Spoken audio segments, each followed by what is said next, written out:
Nations from Pine Creek First Nation Treaty 4 territory. The slide is who's the Chief Boucher? Boucher. Thank you very much. My name is Charlie Boucher, Chief for Pine Creek First Nations, Treaty 4, Anishinaabe. My population is 3,800 people.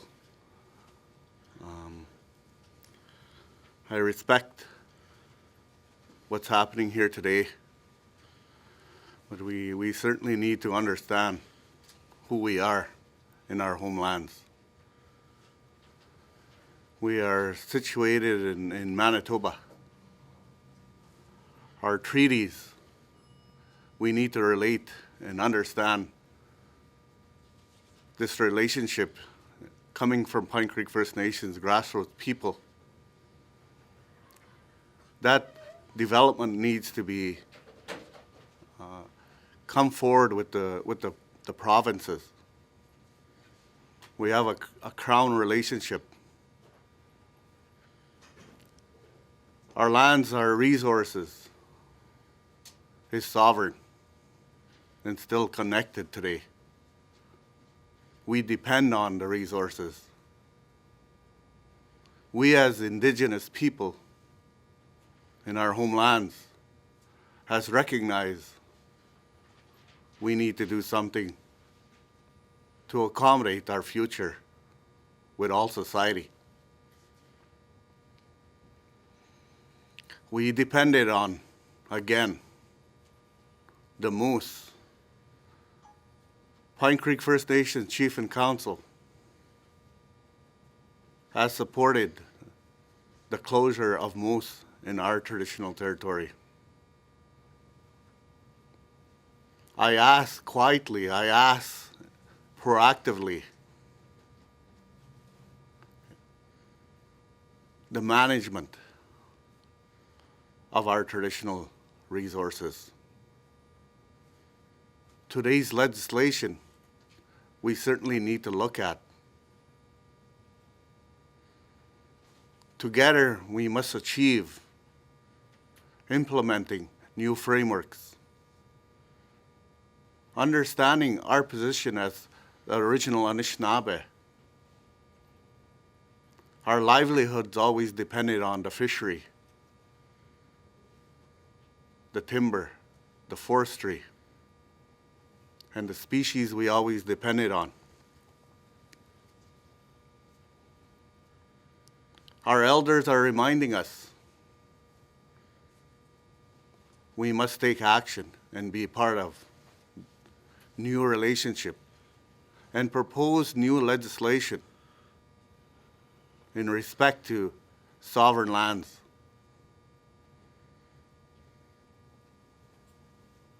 We see devastation through our sacred ceremonies, the sweat lodges,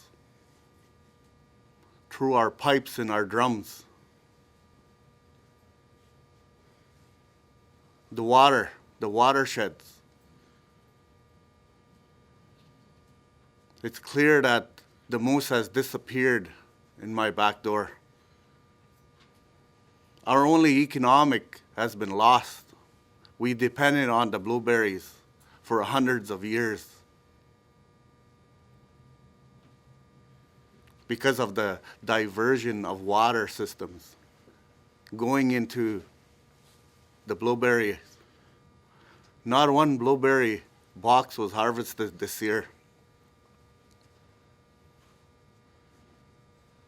The value of what's existing today, government to government, we must save.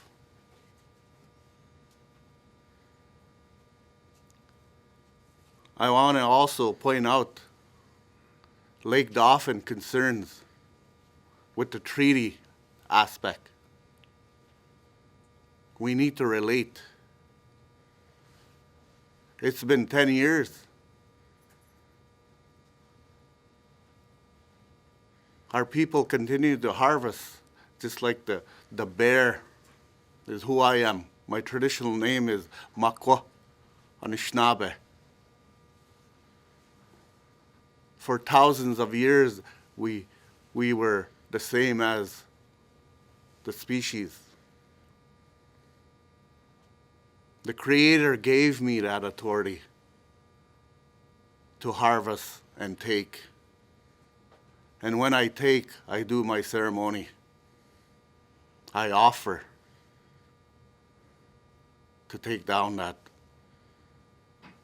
animal and bring it home to my people.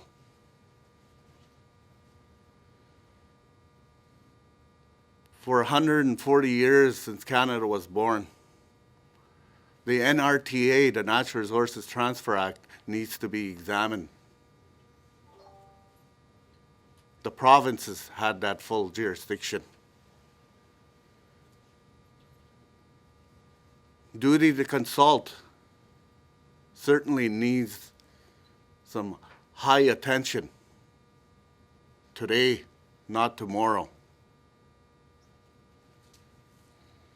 Again, on behalf of my people, on behalf of my future, our future, all society, we look forward.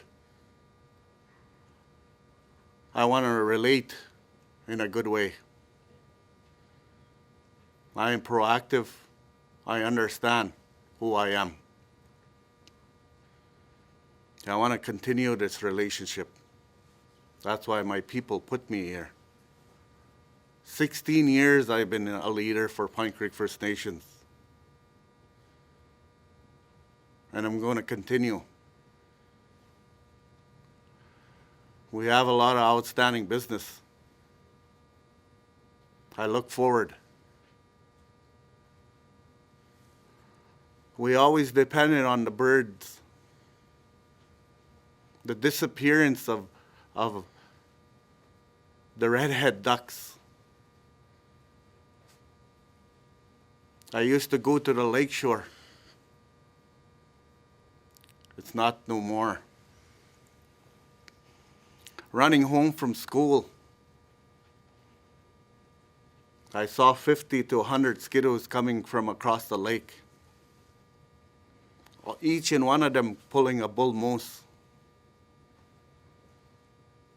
I was so proud of that. This is what's the case today. These are the impacts. Am I infringed on? Duty to consult. I'll go back there. We develop in Pine Creek First Nations the Ma Constitution.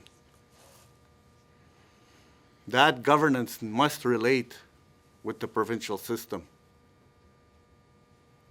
and protect what we have today. I thank you very much. Next we have Chief Roulette, Sandy Bay First Nation. That's Treaty 1 territory.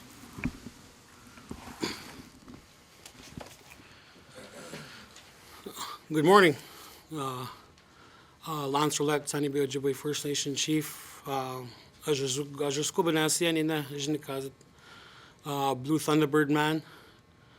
I come before you today to stand with my brothers here to seek not only support in the case of Treaty 1, but also to provide support in any of the other numbered treaties.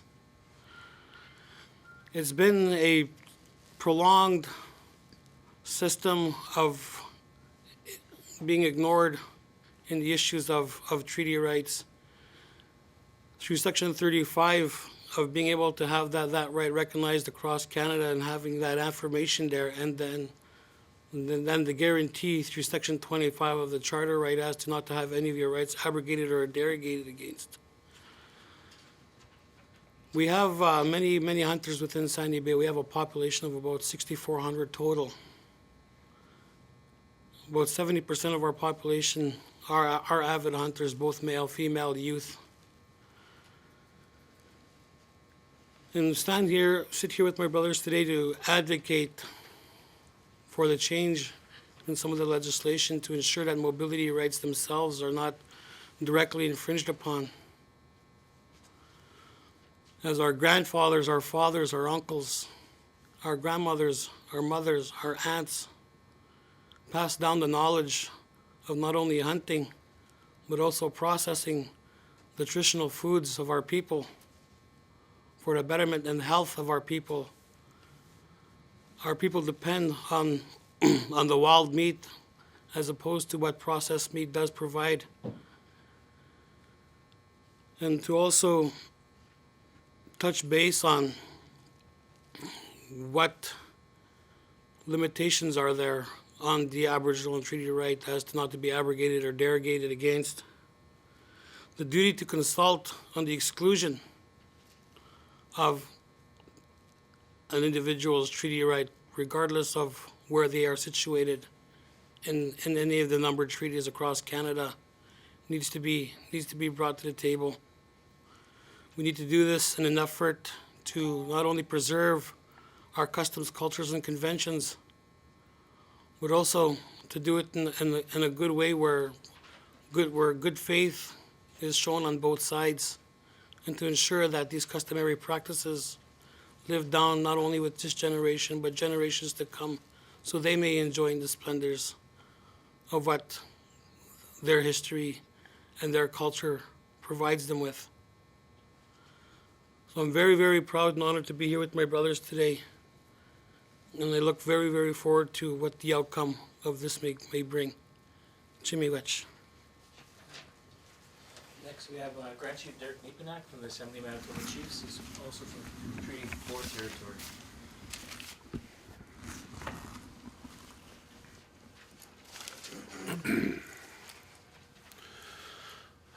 Bonjour, Nishinabek.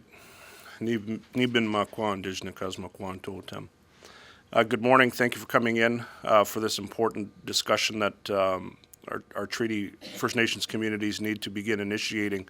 For over 100 years now, Canadian governments, including provincial jurisdictions, have figured out ways of keeping the Anishinaabe people off the land. They've employed various techniques over the years, including implementing a pass system for people to leave the reserve, including taking our children away through the residential school system, which continues today, as well as outright harassment and bullying on the land when our treaty hunters go out there to harvest our traditional foods.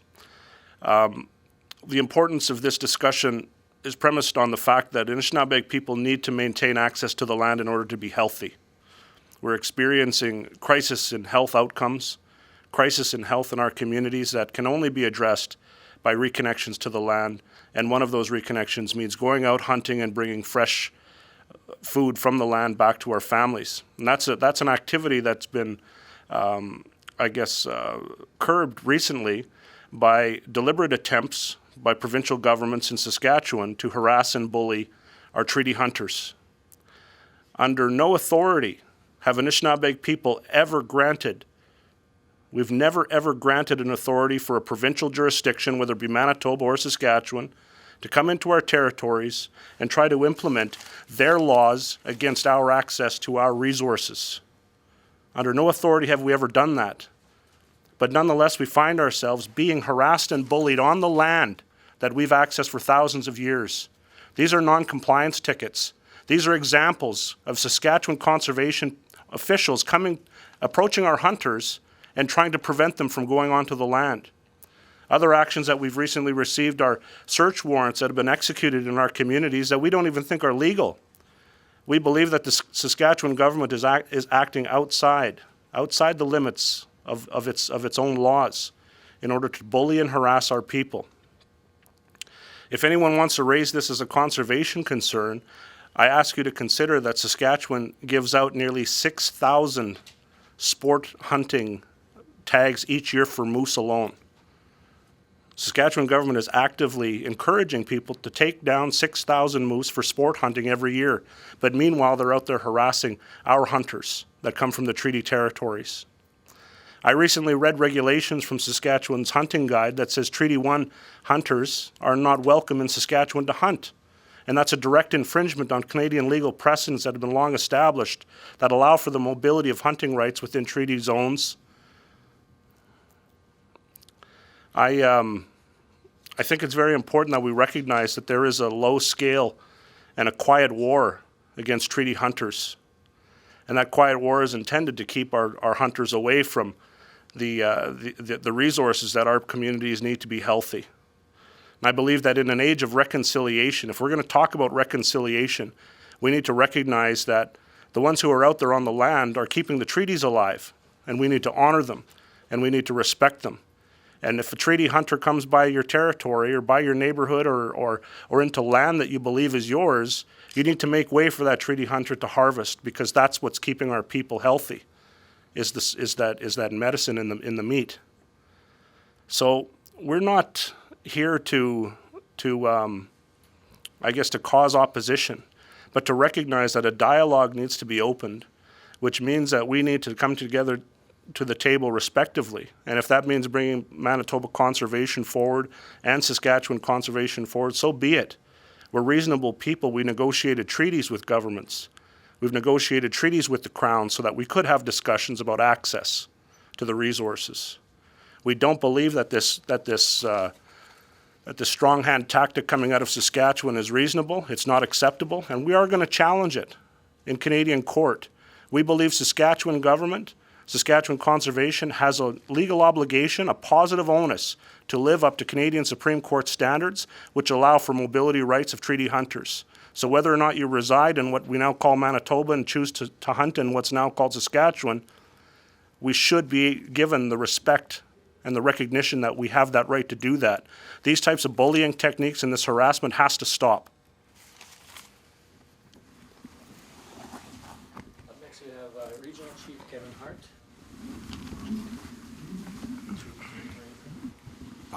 Treaty Territory 5. Good morning, everybody.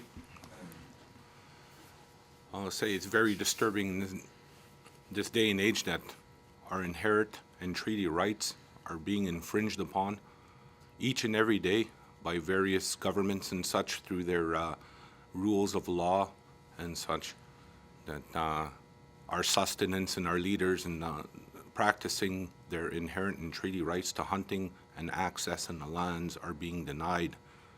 And with the plight of our people this day, economically, as well as, the unemployment rates that we have, I'm here to support our leaders, our chiefs, as well as the men who by right, traditionally, for thousands of years, as their roles as leaders and men and women, have accessed the lands for sustenance hunting to feed the very people on their nations.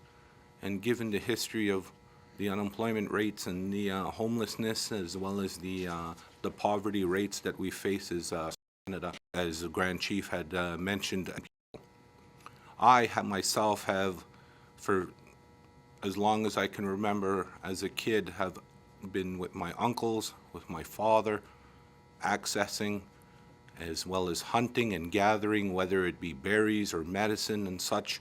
We've overlapped into different territories, whether it be in Saskatchewan or Ontario, and I can go even as far as that when I worked before within the province of Manitoba, within the legislature, that myself, as well as the Deputy Premier, who is Eric Robinson from the Treaty 5 territory, we've exercised our rights to hunt on the land.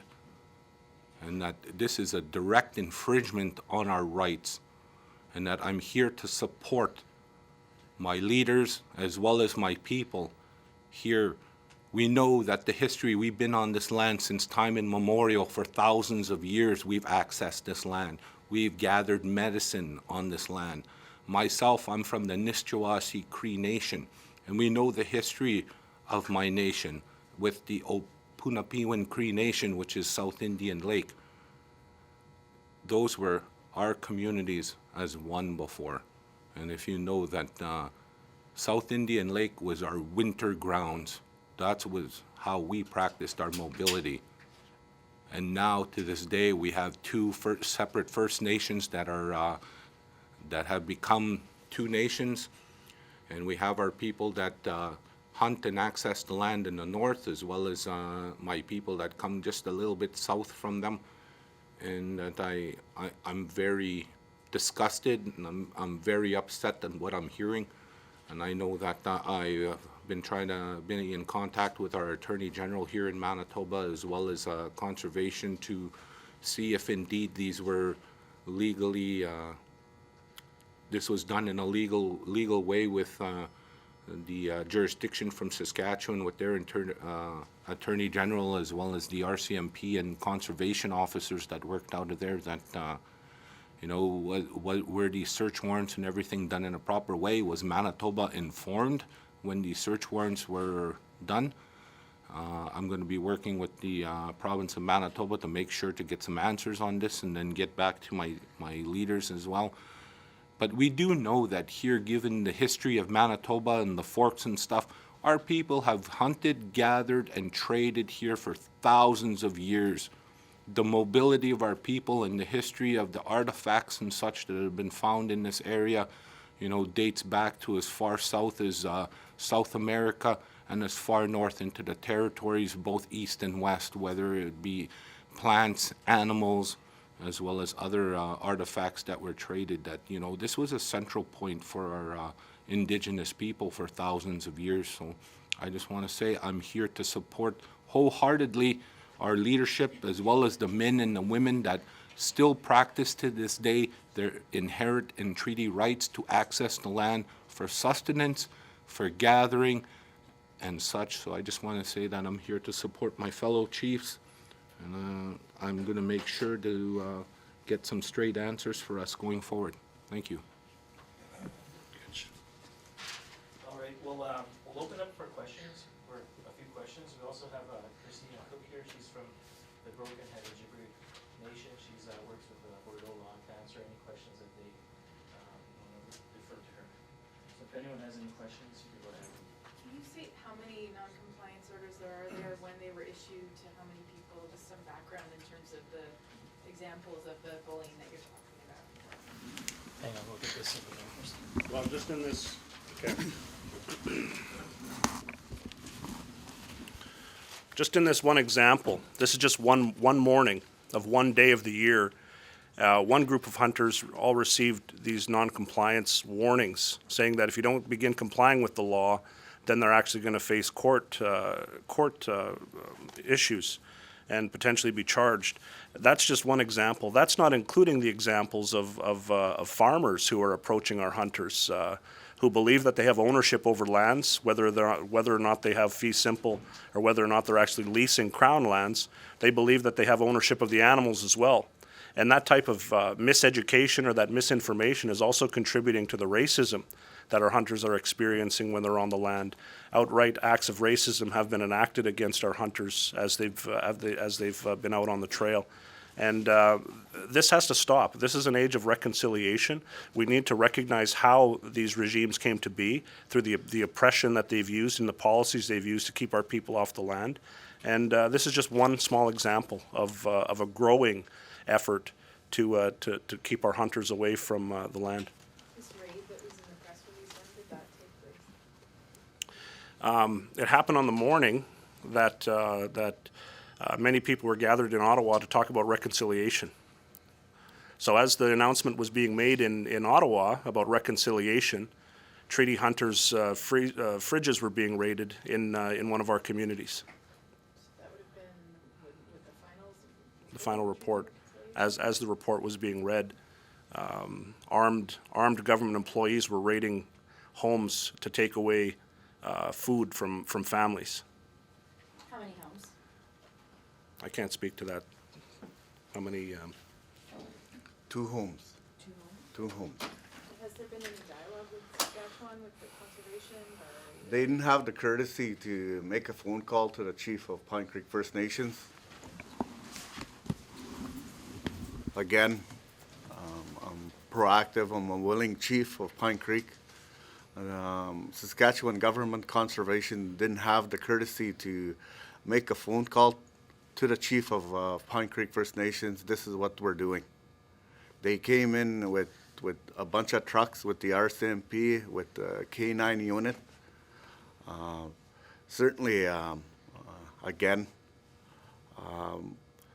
I want to relate with them. And this is intimidation. It's clear intimidation and my people, my elders, to see this is not acceptable. How can we continue this relationship and restore justice recognize the value of who we are.